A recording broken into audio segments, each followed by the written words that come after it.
بریلویت چھوڑ دی ہے، الحمدللہ آپ نے ہمیں حضور صلی اللہ علیہ وسلم کے ساتھ جوڑ دی ہے، ٹھیک ہے، ہم آپ کو اس کا بہت اجر دیتے ہیں، آپ کو آپ کے لیے دعا کرتے ہیں، آپ کے دعا لیے بھی ہے۔ میری میں میری وائف کیا کہتے ہیں آپ کے لیے بہت دعائیں کرتے جی ویورز، آپ نے مرزا صاحب کی ویڈیو دیکھی،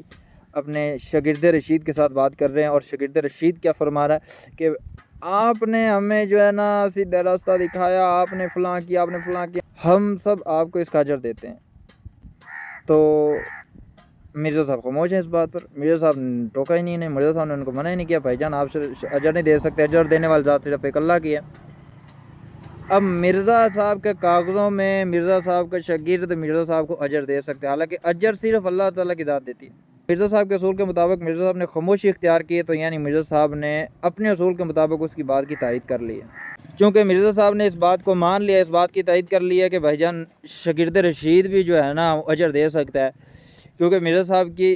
اپنے اصول کے مطابق مرزا صاحب کی خاموشی یہ بتا رہی ہے کہ مرزا صاحب نے اس کی بات کی تائید کر لی ہے۔ تو مرزا صاحب کے اصول کے مطابق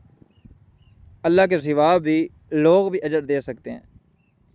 کیونکہ یہ بات اس ویڈیو میں ثابت ہو رہی ہے، کیونکہ مرزا صاحب کا اصول کے مطابق جو بندہ خاموشی اختیار کر لے یعنی اس نے اس بات کی تائید کر لی۔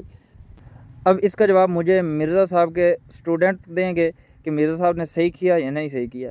اور ساتھ یہ بھی بتانا ہے کہ آپ بھی مرزا صاحب کو اجر دیتے ہیں، اجر عظیم دیتے ہیں؟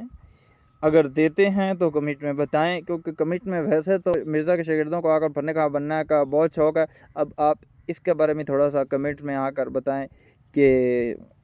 آپ یہاں پر بھی مرزا صاحب کے پیچھے کھڑے ہیں۔